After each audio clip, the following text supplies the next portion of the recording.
As-tu déjà reçu une promesse de Dieu, puis commencé à te demander, mais comment cela va-t-il arriver? Comment Dieu va-t-il ouvrir cette porte? Comment va-t-il résoudre ce problème? Comment va-t-il accomplir ce qu'il m'a promis? Ben oui. Il y a une leçon que beaucoup de croyants doivent apprendre. Lorsque Dieu promet quelque chose, ton rôle n'est pas de comprendre comment il va le faire.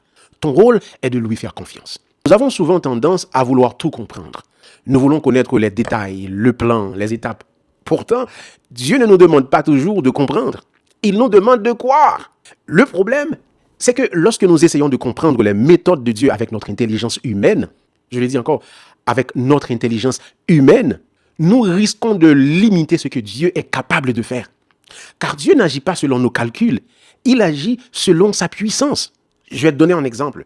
Dans la Bible, alors que le peuple d'Israël traversait une période difficile, Dieu a promis qu'il allait leur donner de la nourriture. Mais un homme qui entendit cette promesse se mit à douter. Il se demanda, comment cela est-il possible? Est-ce que Dieu va ouvrir les écluses des cieux pour faire tomber la nourriture? Cet homme cherchait à comprendre le comment. Mais ce qu'il ne savait pas, c'est que Dieu avait déjà une solution.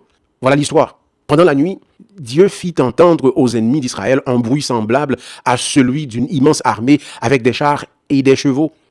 Pris de panique, ils s'enfuirent en abandonnant tout derrière eux. Leur nourriture, leurs biens, leurs provisions.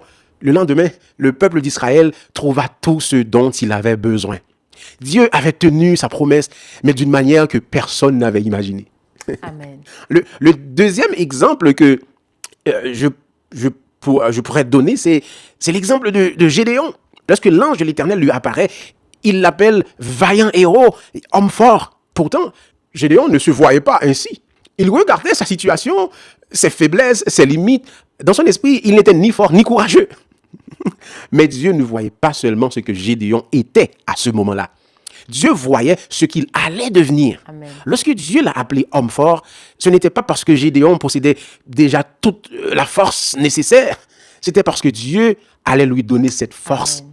Dieu avait déjà prévu les ressources spirituelles dont Gédéon aurait besoin pour accomplir sa mission. Maintenant, quelle pourrait être l'application de ce message d'aujourd'hui? Peut-être que tu t'as fait une promesse. Peut-être qu'il t'a promis une restauration, une guérison, une bénédiction, une percée dans un domaine particulier de ta vie. Et peut-être qu'aujourd'hui, tu regardes autour de toi et rien ne semble indiquer que cette promesse va s'accomplir. Écoute, ne tombe pas dans le piège de vouloir tout comprendre. Dieu n'a jamais eu besoin de notre compréhension pour agir. Il demande notre foi. Ce n'est pas à toi de trouver le chemin, c'est à Dieu de l'ouvrir. Ce n'est pas à toi de créer les circonstances, c'est à Dieu de les orchestrer.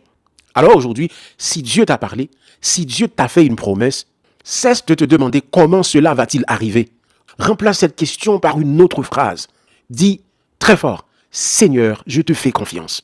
Car lorsque Dieu promet quelque chose, il connaît déjà le chemin avant même que tu ne le vois. Fais-lui confiance, crois en sa parole et laisse Dieu faire ce que lui seul peut faire. Amen.